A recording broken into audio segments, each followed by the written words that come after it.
사대가 예수를 믿으면 후손들 가운데 큰 인물이 되고 부하게 되는 축복을 받는다는 말도 제가 교회에 나와서 여러 번 들었습니다. 저도 이 말에 전적으로 동의를 합니다. 제가 이런 말에 동의를 하는 것은 당연히 교회에 오면 복을 받는다는 이 신앙적인 차원에서가 아니라 일반적인 면에서 동의를 합니다. 교회에 나와서 술, 담배를 하지 않고 성실하게 일하고 정직하게 일하면 확률적으로 잘 살 가능성이 훨씬 높습니다. 이렇게 해서 자녀들, 손주들 또 그 자녀들이 살게 되면 신앙 이런 거 떠나서 교회에 나오지 않아도 잘 살 가능성이 높은 거예요. 일본은 예수 잘 믿는 나라가 아닙니다. 그런데도 잘 삽니다. 이유는 일찍 일하고 일찍 들어와서 일찍 자고 아침에 일찍 일하러 나갑니다. 물건 하나를 만들어도 다른 사람 비례해서 정확하게 깨끗하게 만듭니다. 그러니까 잘 사는 거예요. 여기에다가 신앙까지 합쳐지면 잘 살 가능성은 훨씬 더 높습니다.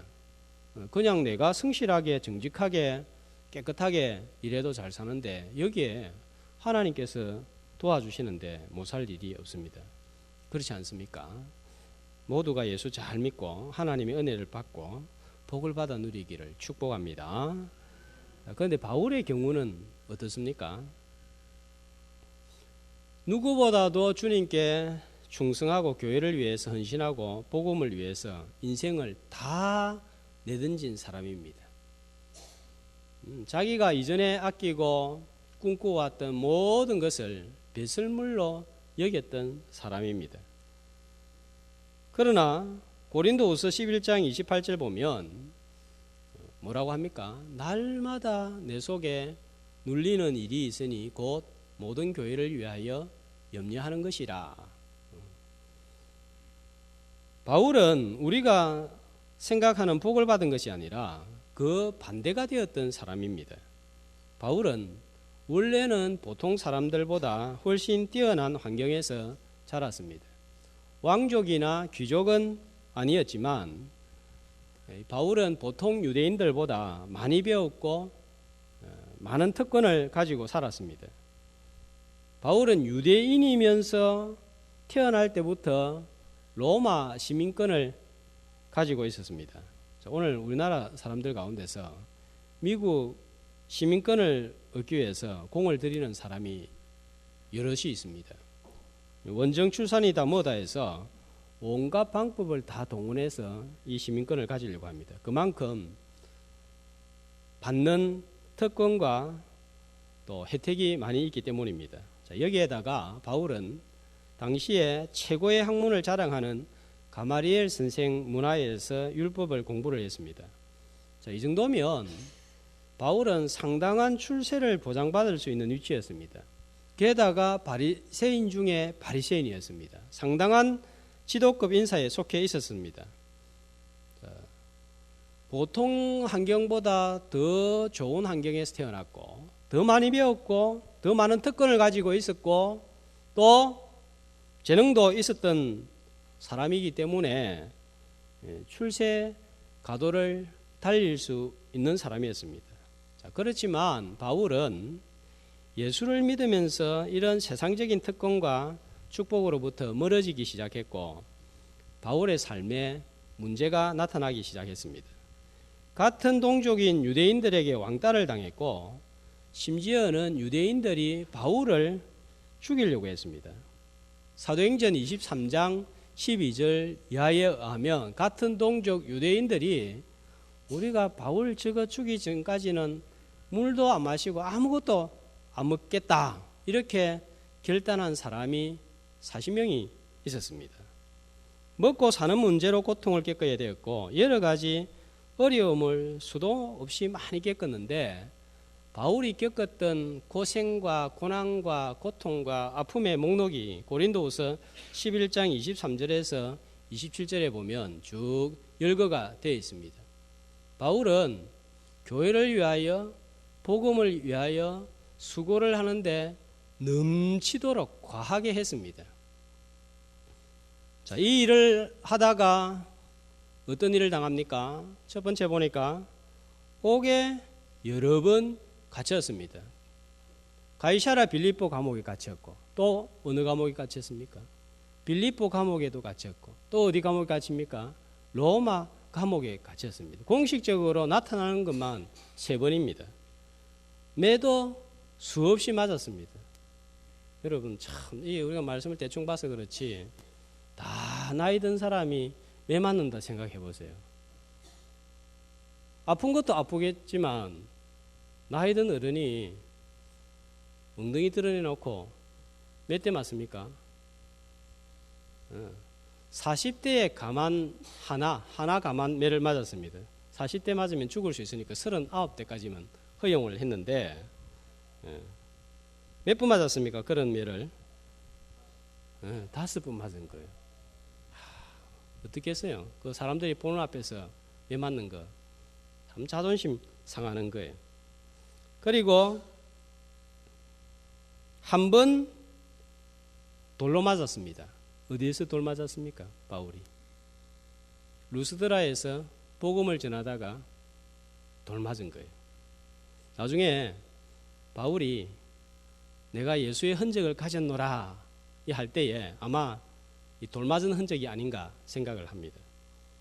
그리고 배 타고 가다가 배가 가라앉을 파선의 위험을 또 3번을 만났습니다.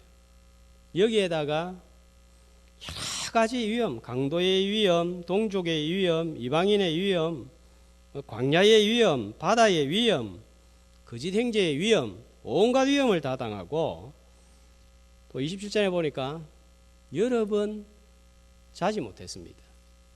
또 목이 마르고 배가 고팠습니다. 굶는 것도 여러 번 했습니다. 옷이 없어가지고 추운 겨울도 여러 번 지났습니다. 디모데후서에 보면 바울이 디모데한테 뭐라고 합니까? 올 때에 가죽 종이에 싼가하고 겨울로 가지고 오너라 그렇게 편지를 보냅니다. 자, 이 모든 어려움과 고통과 고난이 바울은 예수를 믿었기 때문에 일어난 일이었어요. 예수를 믿지 않았다면, 사도라는 직분을 받지 않았다면 당하지 않아도 될 어려움이고 헐벗음이고 여러 가지 고통이었습니다. 바울은 충성하면 충성할수록, 수고하면 수고할수록, 헌신하면 헌신할수록 바울에게 고통은 비례해서 증가했습니다. 자, 여기에다가 바울은 몸에 병까지 생겼습니다. 자, 오늘 말씀해 보니까 이 몸의 질병을 가리켜서 뭐라고 합니까? 육체의 가시라는 표현을 씁니다. 어떤 질병이었을까요? 여러 가지 추측이 있습니다. 그 가운데 하나가 제일 설득력 있게 주장되는 것이 바울이 안질이었을 것으로 보는 학자들이 많습니다. 어떤 학자들은 바울이 다메섹 도상에서 예수님을 만났습니다. 그때 어떤 일이 일어나죠? 하늘에서 환하고 밝은 빛이 비친 거예요. 그 빛을 바라보았다가 바울이 어떻게 됐습니까? 한동안 눈이 멀어버렸어요. 비닐 같은 것이 눈을 가렸다고 했습니다. 이때 시력을 상실한 것은 아닌가? 또는 복음을 전하다가 워낙 지중해 중심으로 기후변화가 심하다가 보니까 눈에 안질이 생겨서 평생을 눈 때문에, 시력 때문에 고생을 한 것으로 추측을 합니다.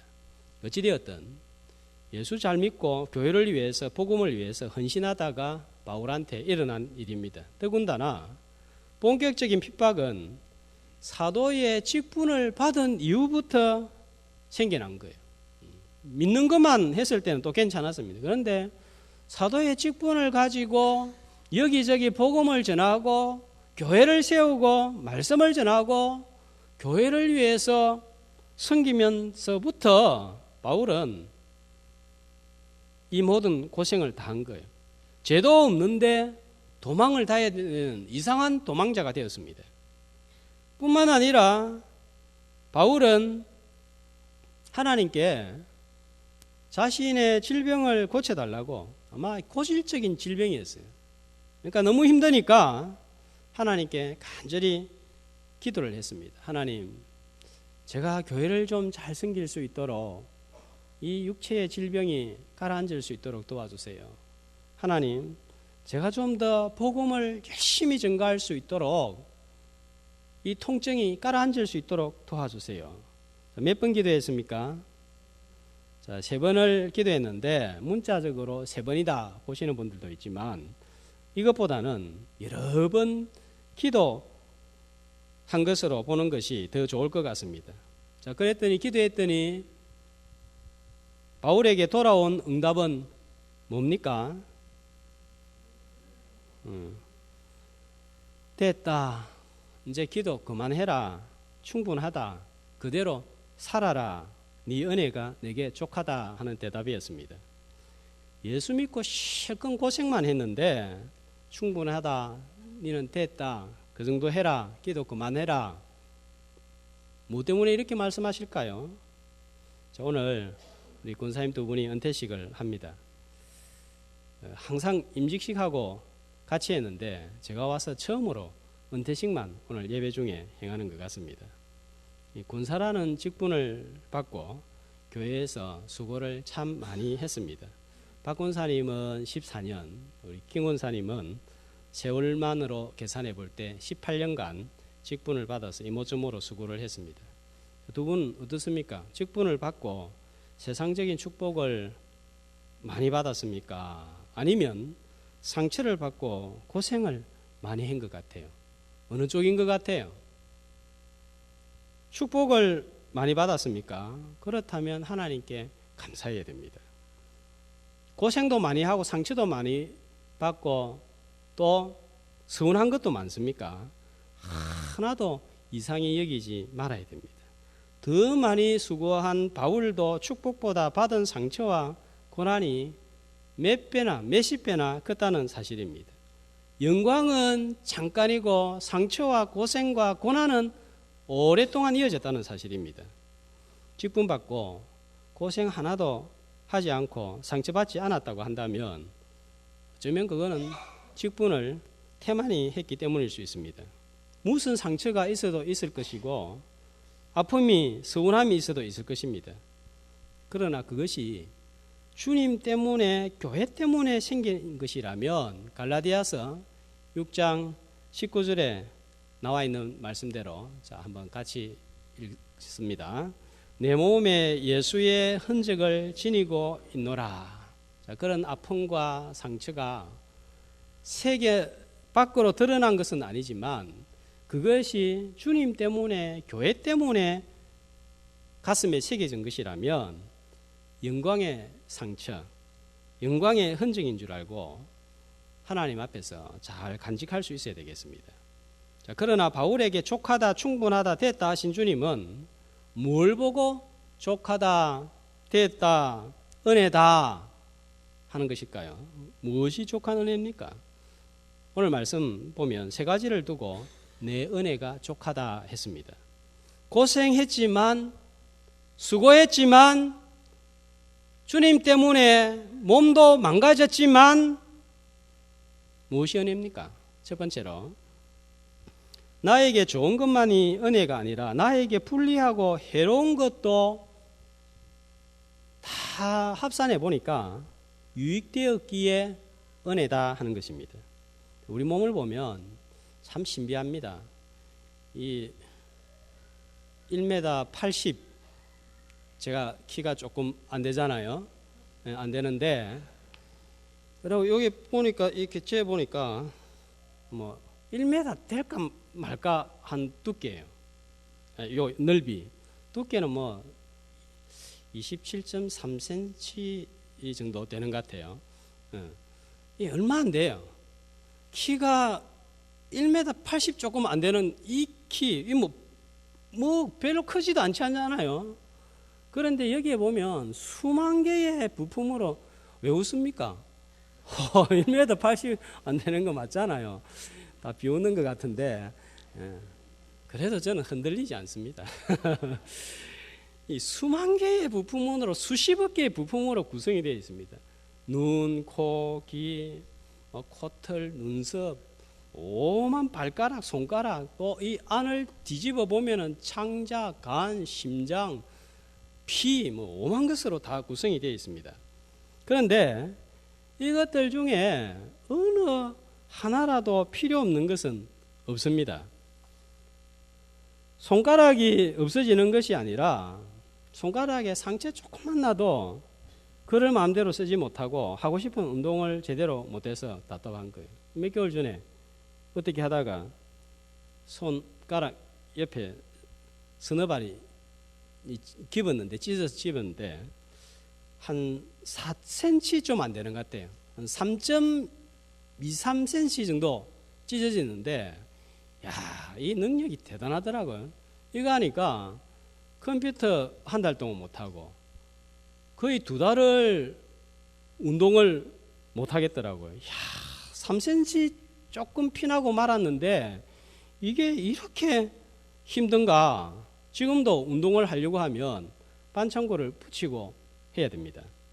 필요 없다고 생각할 정도로 정말 작은 상처잖아요. 그죠? 이 몸이, 그러니까 필요 없는 게 없어요. 피부 한 조각 한 조각 다 필요한 거예요. 이 코털 필요 없다고 생각하고 코털을 가해가지고 확 잘라내버린 분들 있잖아요. 그죠? 밖으로 나오면 잘라내야 되겠지만은 그거 없으면요 냄새를 못 맡습니다. 눈썹 이거 없으면 어떻게 되겠어요? 비 올 때 바로 들어오는 것도 있지만 이 이물질들이 들어오는 거를 여기에서 딱 막아주는 거예요. 근데 저한테 물어보지도 않고 그냥 확 밀어버리고 깎아버리고 없애버리는데 이렇게 하면 안 되는 거예요. 모두가 하나님이 다 필요해서 주신 것입니다. 함부로 밀어버리거나 특별히 이 부분을 개조를 하지를 말아야 됩니다. 그런데 간 크게도 턱을 깎고 코를 함부로 올리고 낮추는데 큰일 납니다. 내한테는 키가 1m 80이 딱 안 되도록 하는 게 하나님의 뜻이에요. 요 키에 제일 어울리는 코의 높이는 요 높이입니다. 요 키에 제일 어울리는 눈의 크기는 이 크기입니다. 하나님이 각자의 사이즈에 맞게 눈도 코도 턱도 만들어 주셨는데 이걸 좀 어떻게 해보려고 넓히려고 눈알을 크게 하고 어떤 사람은 작게 하고 난 놀랐어요. 어떤 사람은 턱을 확 깎아버려가지고 그 수술을 양악수술이라 합니까? 그런 걸 하는 거예요. 거기에다가 또 보니까 이게 좀 안 튀어나왔다고 튀어나오도록 볼록하도록 주사기 있잖아요. 그죠? 저는 여기에 주사기 들어오는 것도 무서워가지고 이러는데 어디에다가 그걸 찌릅니까? 여기 찌르고 여기 찌르고 담대하다가 해야 될지 무모하다고 해야 될지 요 코 높이 내 코 높이 내 키에 맞게 딱 허락해 주신 거예요. 귀 사이즈 손가락 사이즈 저는 제 인체를 볼 때마다 정말 하나님의 창조가 신묘막측하다. 어떻게 1m 80cm 안 되는 키에 맞춰 가지고 다 크기, 넓이, 높이를 이렇게 만들어 놓았을까 하는 생각이 듭니다. 다 필요해서 하나님이 높이도 넓이도 두께도 만들어 놓은 거예요. 우리 인생사도 마찬가지입니다. 80년이라는 인생사, 90년이라는 인생사 다 그게 하나님께서 필요해서 주신 거예요. 가시 없는 장미를 원합니다. 그러나 장미에 가시가 없으면 어떻게 되는 줄 아십니까? 향기가 나지 않는다고 합니다. 장미의 향기는 가시 때문에 나타난다고 하는 거예요. 우리가 즐겨 부르는 찬양곡이 있습니다. 어떤 찬양이죠? 장미하고 관련이 되어서. 예? 그렇죠. 길가에 장미꽃 감사 장미꽃 가시감사. 여기까지만 합니다, 제가. 자, 이 찬양곡의 작시자는 스웨덴의 구세군 출신의 어거스트 스톰이라는 분입니다. 자, 이 분은 1899년 척추 손상으로 장애가 되었지만 세상을 떠날 때까지 끝까지 구세군에서 봉사하고 맡은 직무에 충성했던 분입니다. 척추 손상 같은 장애로 엄청난 고통이 찾아왔지만 지나고 나서 보니까 고통 가운데서도 얻은 것이 많고 척추 손상을 당했음에도 불구하고 주신 하나님의 은혜가 크고 감사해서 이 곡을 지은 거예요. 그래서 이 곡이 우리 가슴에 더 와닿습니다.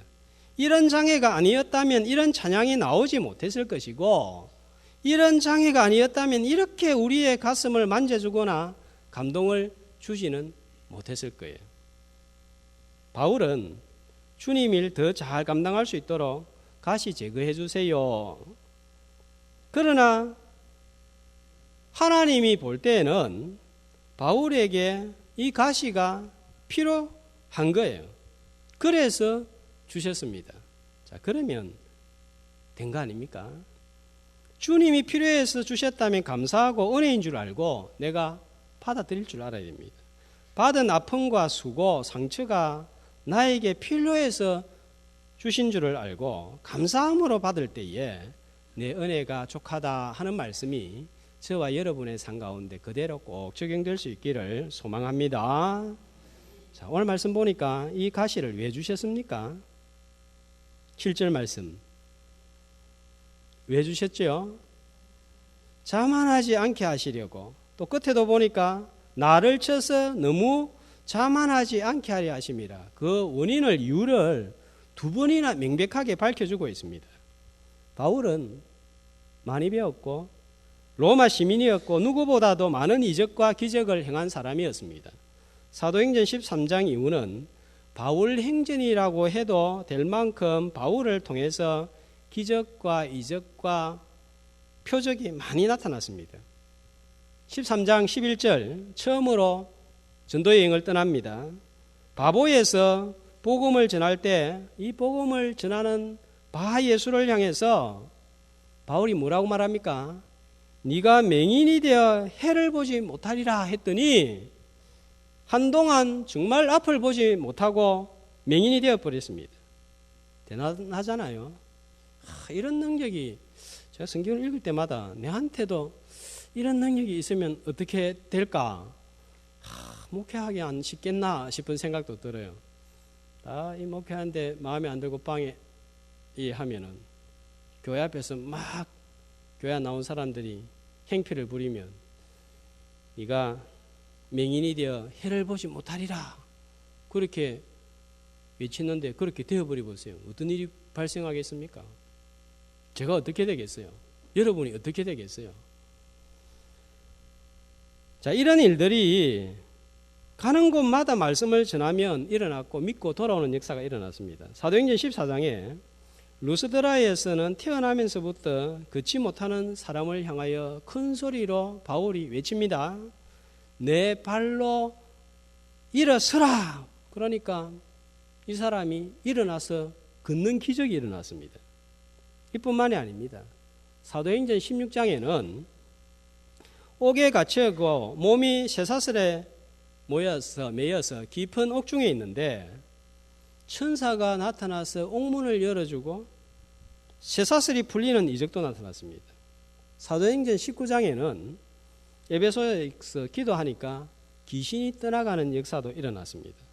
사도행전 28장에 보면 바울이 독사에 물렸습니다. 그 주민들이 그 독사가 어떤 독사인지를 알기 때문에 바울이 어떻게 죽나 쳐다보고 있었습니다. 그런데 바울이 떨어버리니까 아무 일도 일어나지 않는 거예요. 열병으로 고생하는 보블리오를 위해서 기도했을 때에 열병이 떠나가고 고침받는 역사가 일어났습니다. 병든 사람들이 다 왔는데 다 고침을 받았습니다. 마가복음 16장 15절 17절 말씀에 너희는 온 천하에 다니며 만민에게 복음을 전하라. 믿는 자들에게는 이런 표적이 따르리니 내 이름으로 귀신을 쫓아내며 새 방언을 말하며 뱀을 집어 올리며 무슨 독을 마실지라도 해를 받지 아니하며 병든 자에게 손을 얹은즉 나으리라. 예수님이 약속으로 예언으로 하셨는데 이 말씀이 누구에게보다 강하게 성취된 사람이 바로 바울이었습니다. 이런 능력과 표적과 기사가 수도 없이 가는 곳마다 계속 일어났습니다. 자, 여기에다가 오늘 고린도후서 12장 1절에서 6절 말씀을 보면 이 경험도 이 능력도 모자라서 신령한 하늘의 은혜도 많이 체험했습니다. 1절에서 6절 말씀해 보면 삼층천 체험을 소개하고 있습니다. 자기도 그 체험이 너무 신기해서 자신이 스스로가 몸 밖에 있었는지 몸 안에 있었는지 모를 정도로 신비한 하늘의 체험을 했습니다. 자, 그러니까 바울이 세상적으로, 지식적으로, 학문적으로, 영적으로, 능력적으로 얼마든지 높아질 수 있었고 교만해질 수 있었습니다. 그러나 바울은 교만해지지 않았습니다. 높아지지 않았고 하나님의 자리를 자신이 대신하지도 않았습니다. 겸손하게 감당했습니다. 그래서 사도행전 20장에 에베소 장로들 다 불러놓고 뭐랍니까? 자기는 에베소에 일하는 동안 모든 겸손과 눈물로 섬겼다.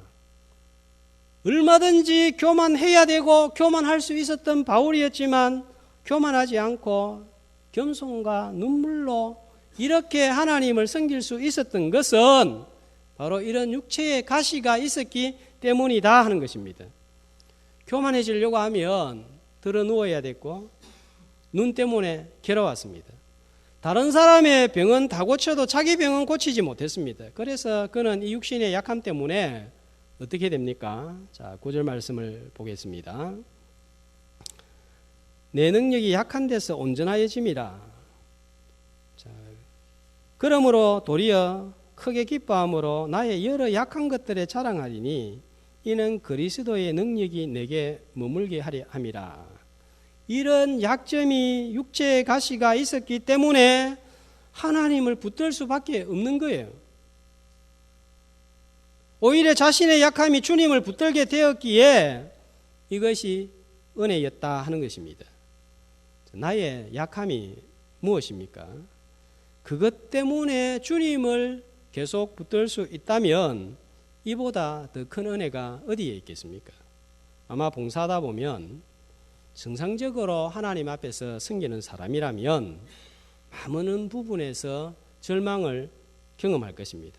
재능이 부족하고 능력이 부족하고 인격이 이것밖에 안 되나, 기도의 양이 이것밖에 안 되나, 내 성격은 왜 이렇게 나쁠까, 예수 믿고 난 다음에 왜 이렇게 이 악하고 더러운 성격이 변하지 않을까, 이런 고민과 괴로움이 따릅니다. 이 모든 약함으로 말미암아 주님을 붙들어서 그것이 은혜가 되기를 주의 이름으로 축복합니다. 자, 세 번째로 이런 필요 없다고 생각하는 육체의 가시가 은혜인 것은 이런 약함에도 불구하고 바울은 사도의 직분을 끝까지 잘 끝냈다는 점입니다. 디모데후서 4장 6절에서 8절 바울의 고백이 나옵니다. 한 목소리로 전제와 같이 내가 벌써 부어지고 나의 떠날 시각이 가까웠도다.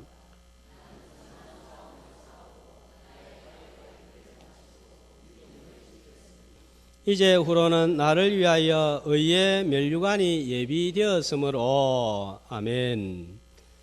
자, 이게 참 은혜인 거예요. 사도 바울이 예수 믿고 난 다음에 온갖 험한 꼴을 다 봤습니다. 어른이 돼가지고 5번이나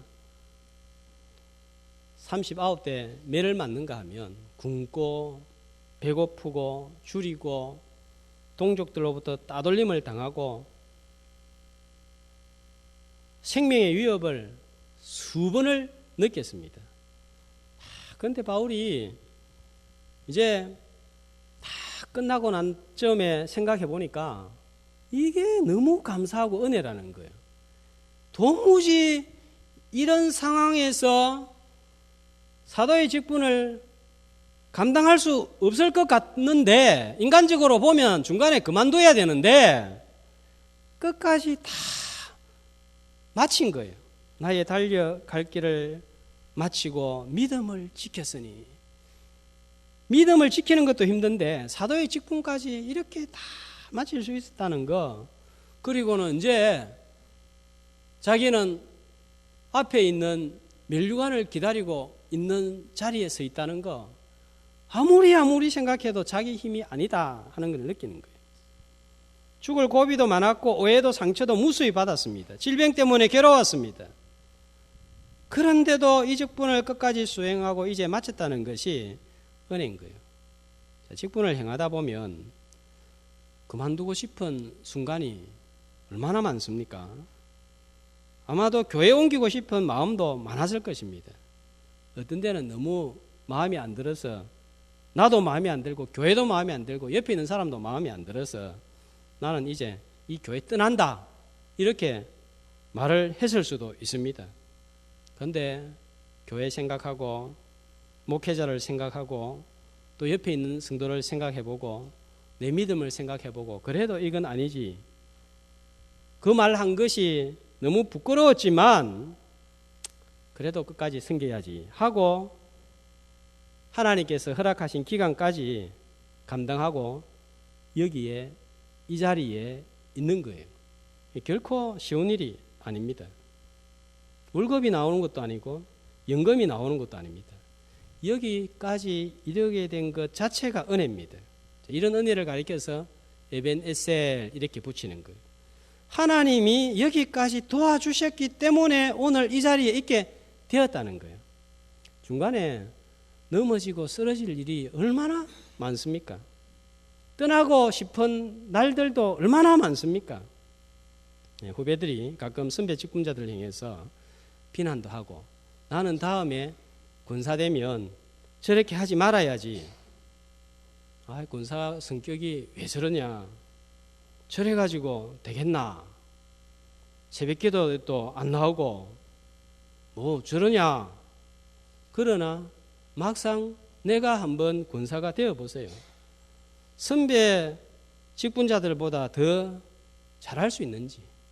막상 권사 되어 보니까 새벽기도 잘 되던가요?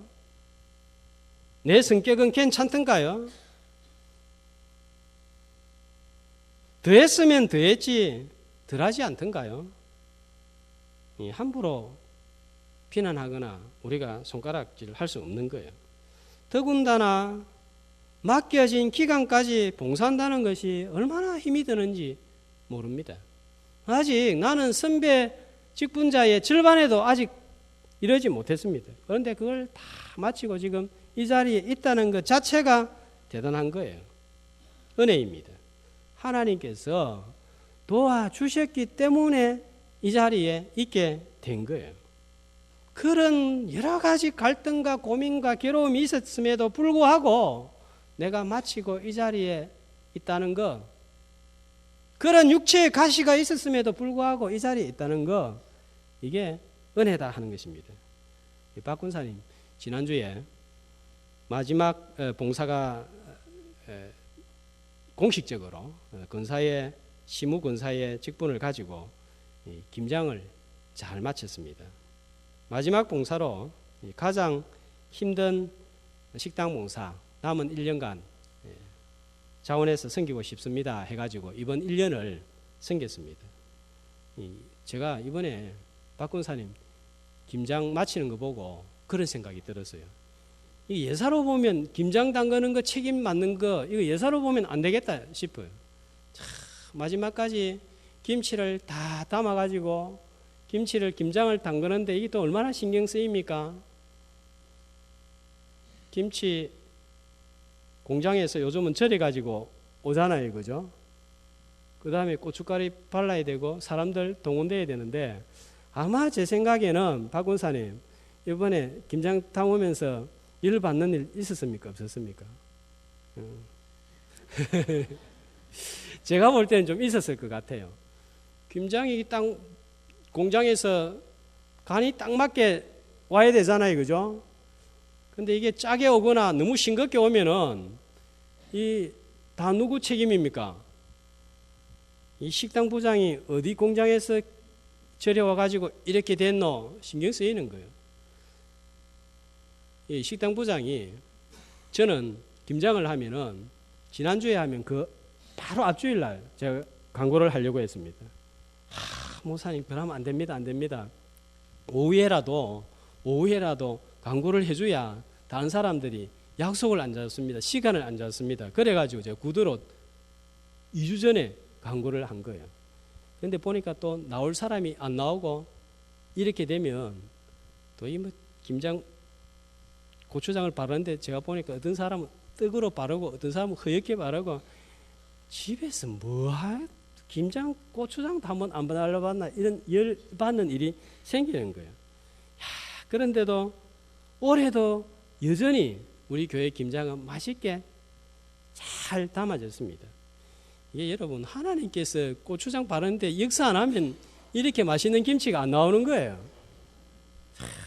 이 김장 담그는데도 하나님 에벤에셀의 하나님이 도와주셔야 맛있게 되는구나 이런 생각이 들었어요.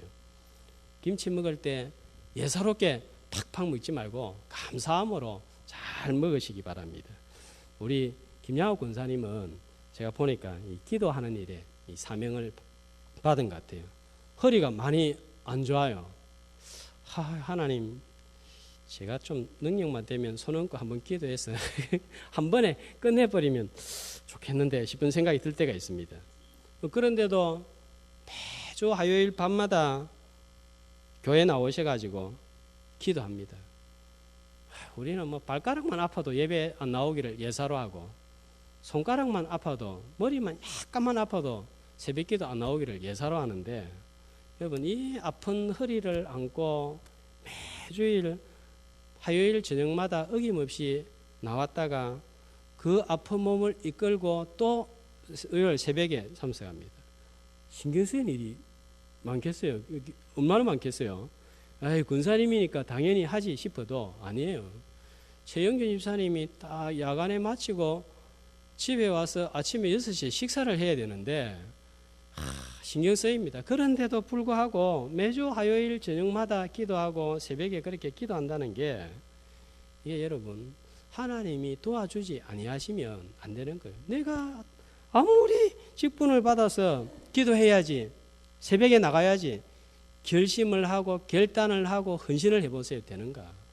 하나님이 하나님의 은혜를 사모하고 기도의 강물을 사모하고 성령을 사모하는 마음을 그 마음 가운데 안 주면 아무리 해도 안 되는 거예요. 하나님이 도와주셨기 때문에 지금 이 자리에 앉아 있게 된 것입니다. 나에게 해로운 것도 불리한 것도 은혜고 약점도 겸손하게 된 것도 은혜고 끝까지 마칠 수 있게 된 것도 에벤에셀 하나님의 은혜인 줄 알고 감사하고 은퇴함으로 하나님의 은혜와 평강이 이 은퇴식 통하여서 임하고 위로가 임하는 복된 시간이 되시기를 주의 이름으로 간절히 축복합니다.